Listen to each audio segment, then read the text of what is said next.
4 שנים. שם ערבות בבנק כן, ועוזב, תודה רבה, מה הבעיה? מביא אחד אחר, ואז אין שום הגירה. נדבר על זה. זה דבר דין חשוב שמואל. האמת. דין שמואל אלמס, כתב גיאופוליטיקה ואנרגיה גלובס. בוקר טוב. בוקר. וואו. עוד פעם את השם? שמואל אלמס? אלמס, אלמס. זה טורקי, אז אל תהיה, הסתיו בצדק, זה בסדר. הבנתי. אוקיי. אז תספר לנו מה קורה בטורקיה על החרם. בטורקיה צריך להסתכל על זה כנובע, אנחנו מסתכלים על זה בצדק מהצד הישראלי, זה נובע מסיבה שצריך לקחת אתכם רגע שבוע וחצי אחורה. היה בחירות מקומיות בטורקיה, זה אירוע מאוד משמעותי, הרבה יותר משמעותי מישראל, כי ערים כמו איסטנבול או אנקרה מתנהלות בשיטת מטרופולין, כך שהן די יחידות בתוך המדינה, שכמובן המדינה שולטת, אבל עדיין, והמפלגה של ארדואן נחלה כישלון בקנה מידה היסטורי. הם פשוט הפסידו את כל הערים הגדולות. שזה טוב לנו, אנחנו אוהבים את זה. אני לא כזה פסקני, ואני אסביר גם למה, כי אף אחד לא מבטיח לנו שביום שאחרי ארדואן יהיו אנשים יותר טובים לישראל. אבל המפלגה שזכתה היא יותר חילונית, נכון?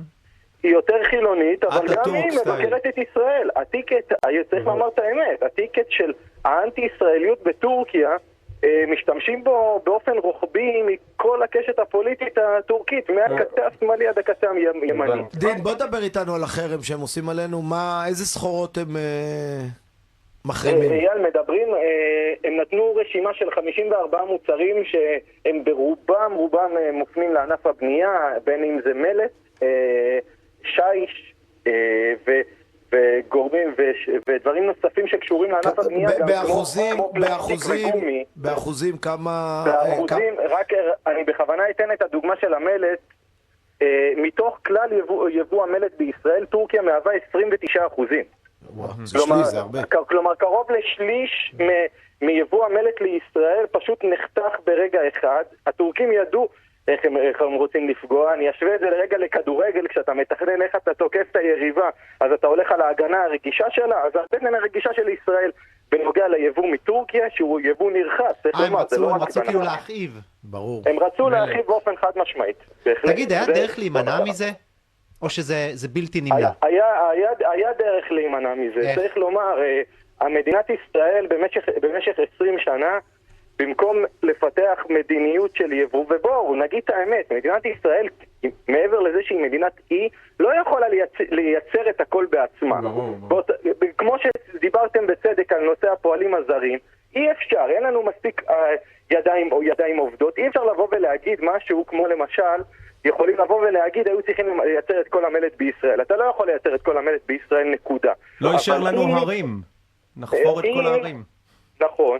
ואם הייתה פה מדיניות שבאה ומבזרת את היבוא, ומבזרת את ההתנהלות, והייתה פה מדיניות נכונה, אז לא היינו מוצאים את עצמנו עכשיו, שאני אומר את זה מתוך ידיעה ולא מתוך מחשבה, שבחברות בכל מיני תחומים, שזה יכול להיות גם תחום של שיש וגם תחומים אחרים, באים ומתחילים לשבור את הראש, לא פחות מכך. תגיד, מה הבעיה לייבא מלט ממדינות אחרות? מה, יש רק מטורקיה? אפשר לייבא, אבל בוא ניקח כדוגמה את השיש דווקא, אוקיי? שיש, בדרך כלל מכולת שיש מוערכת מצד אחד מטורקיה $5,000. כלומר, לא סכום יוצא דופן. אבל בוא נחשוב, אפשר לפנות למשל לסין. סתם אני נותן דוגמה. אבל בואו נחשוב רגע. השרשראות הספקה מסין העלויות הרבה יותר גבוהות, לא רק זה, גם העלויות מטורפות. ויתרה מכך, השרשראות הספקה מסין כבר התארכו בשבועיים, כי אני אזכיר לכם את מקרה החות'ים, במקום לחצות דרך הים. בקיצור, דין, מה שאתה אומר, הם פוגעים לנו בענף הבנייה, גם ככה אין פועלים, ככה לא יהיה גם מלט, לא יהיה שיש, לא יהיה כלום. בוא נאמר, מי שרוצה להתחיל לבנות עכשיו הוא בבעיה גדולה. בבעיה עצומה אפילו, זה בעיה שדורשת באמת מחשבה. מה שאתה אומר לי, ואני חייב לציין באמת שמה שהטריד אותי זה דווקא התגובה המהירה של שר החוץ, שבא ואומר, אנחנו נילחם בטורקיה, אתה יודע, זה קצת כמו להילחם בתחנות רוח. אז כבר למדנו שהטורקים ואנחנו במערכת יחסים של לונה פארק, פעם למעלה, פעם למטה, תיגמר המלחמה, הם שוכחים מהר. אנחנו תוך חודשיים כבר הולכים לעשות השתלות שיער שם, והכל, אנחנו מכירים את הצביעות של שני הצדדים בקטע הזה. דין שמואל אלמס, תודה רבה לך. תודה. תודה רבה. אתה יודע, כל הזמן המערכת יחסים עם הטורקים הזאת, הגיע הזמן שפעם אחת נגמור אותה. באמת. למה